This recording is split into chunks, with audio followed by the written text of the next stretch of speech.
The song by R.E.M. called Losing My Religion goes along the lines of, that's me in the corner, that's me in the spotlight. Oh no, I've said too much, I set it up. It's a reference, like everything else, a little clue to see things. There are many religions. They don't have to be what you would call an accepted religion that most people would think of. It's anything that is dogmatic. So an example of that, I'm going to use Santo Spinaci as a prime example, partly because I feel I didn't explain things that well yesterday. If you recall, I said about the elements. So you've got fire, water, air and earth.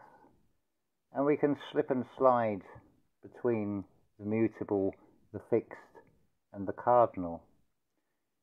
So for example, Santo Spinaci became very fixed on the entire vegan diet and this singular focus of exposing the Copernican lie. So that, you could say, is being expressed as being fixed to something. Now it also reminds me of the song by Ian Van Dahl. I'm interesting with letters. The N as in November and the M as in Mike are interchangeable.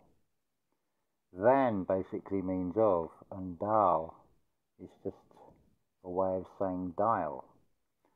I am of dial. I am of the dial. And the song is called Castles in the Sky.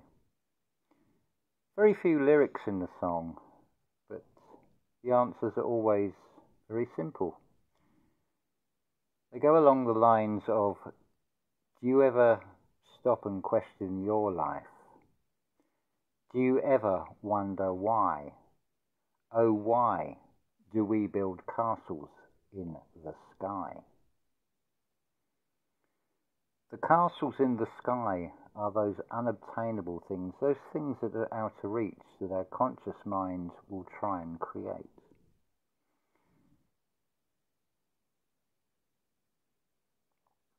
But let's now have a look at time. Have you seen the time? Now generally, if you look at anything that is trying to get you to buy a clock or a watch, generally the hands are set with the minute hand on the 10 and the hour hand on the 2. It's basically referencing to take the right hand path, go up and to the right, the 2, because it is our hand. It is sort of generally said that earth is far lesser than heaven. This is reflected when we have a look at time. Not time as in the linear sense, because there is no time. But if you go back to what is described as the first day, it has no label on it to tell you whether it is Monday or Sunday or whichever day it is. But it does say the first day is the evening and the morning. By its very implication, it includes night. Many will look up at the night sky, and in the darkness you see the lights. And if you are familiar with astrology, you may even be able to read the positions of various things in the sky. Not so much as a way of trying to predict the future, but as a reminder of how things are, but what of the signs during the day? So let's look at that clock face. You can picture a clock in your mind. You don't need a picture for that one. So if the evening and the morning was the first day, let's have a look at this. At the top you have the 12. Well, it's expressed as 12 zodiac signs, 12 cranial nerve entry points to the mind. This realm is half truth, half lie. Half of 12 is 6. Now the hour hand, which is our hand, would be on the 6. But it's about ascending to the 12, the transcended self. Now if you look at those hands, they form an eye. But that longer hand is the minute or minute hand. It's a measurement. But don't forget, there is also a third hand, which is the second hand. You can see the way that science is like that minute hand, in that it breaks down into small segments as it tries to go into the atom and then into something beyond that, and then half that, and look for something that you cannot even see with the naked eye and still not find the answer. But when you see time in the present, there's your 6 o'clock being expressed, taking that 6 is the number of man. And also the 6 represents the fetus, where you come out head first, and you have to switch your polarity and become a 9, so the head is at the top. But of course, the real mind is in the heart. It is in the balance, the equation, the equality, the equal sign, the 11 turned on its side. It's all contrasts. It is all reflections. It is everything, and yet it is nothing. It's expressed in infinite ways. It's just whether we can join the dots, and in doing so, you are creating 2 points, which becomes like a circuit. So I am, for example, would be the I, and then you've got the A and the M, which is basically electromagnetic, because you have such a thing as a vowel shift. This comes back to what Lana A. Labonte said, which stuck in my mind. Things that stick in your mind, not the conscious mind where you're saying, oh, I will remember that, but those thoughts that come back at the right time. When you see something, you observe something, and there's this instant recall. Now, I am is only half the story. Its mirror is the Maya. So, but we're looking for the balance between the two, between the I am and the Maya. Has to be the aim. You have 3 letters, the I, the A, and the M. There is no other way of putting it apart from I am or Maya, or moving the I to the middle between the electrical and the magnetic. It becomes the aim, the intent, just as I used as in a recent video showing the walk to source in terms of what nature shows. It starts with your intent. That is your aim. Where do you aim to get yourself in life? You haven't actually got to get yourself anywhere. It's an inward journey and a realization of oneself. There is no separation.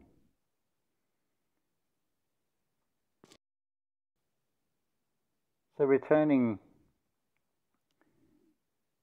to the example I'm using with Santos Bonacci, would you say that he is a good advert for veganism, for example, any more that a nurse that is overweight or looking malnourished or having an energy of anger is a good advert for any health service? It's what you see in energy that matters, not what you see in the material. They are just reflections to help guide you, because if you cannot see the Creator in everything, you won't see that the signs are given in everything. The thing to be is non-judgmental and just see things as they are. To solve the equation requires the equalization, which is the equal sign. That is the result of seeing one thing added to another thing. And that could be in the physical or in the non-physical. It all comes down to perception at the end of the day. So we'll slip this video in as Tales to be Told in the Dark, part 5, second half, shall we call it? Because, sorry, part 6. I'd forgotten I'd changed the numbering a little. But it matters not about the numbers, it's just, as these things come, I will share my perspective, my take on things. You don't have to agree. You can agree or disagree. It makes no difference to me. I'm not concerned with what you think of me. All this is really is a guide to help you find within inside yourself. But let's look at that why. That is a huge symbolic gesture. Now, if you fix yourself to any belief system, if you nail yourself to something, and you will not budge from that, that is your crucifixion.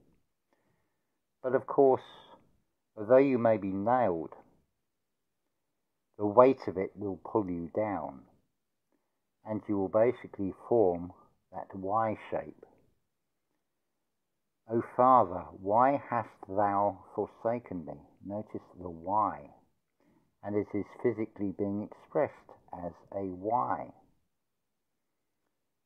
But nothing was forsaken. It is all by design. If the Creator is in everything, then the Creator is leaving little clues everywhere. That metaphor of the crucifixion, the crux of it is that man will only get to a certain level, but you will fix yourself to it. But your transcended self can rise higher than that. Something that else has just been come across from the subconscious into the conscious. Neville Goddard went down the route of giving up meats, of giving up everything, giving up smoking. But Abdullah, his teacher for 7 years, said, well, I don't know why you're even bothering to do that. You can create anything you want. You don't have to get fixated and hide behind this is the right way or that is the right way. Because look where that leads. It is just another divide and conquer tactic. What should you eat or what should you not consume? Go with what feels right to you. There are 4 different main blood types, A, AB, B, and O.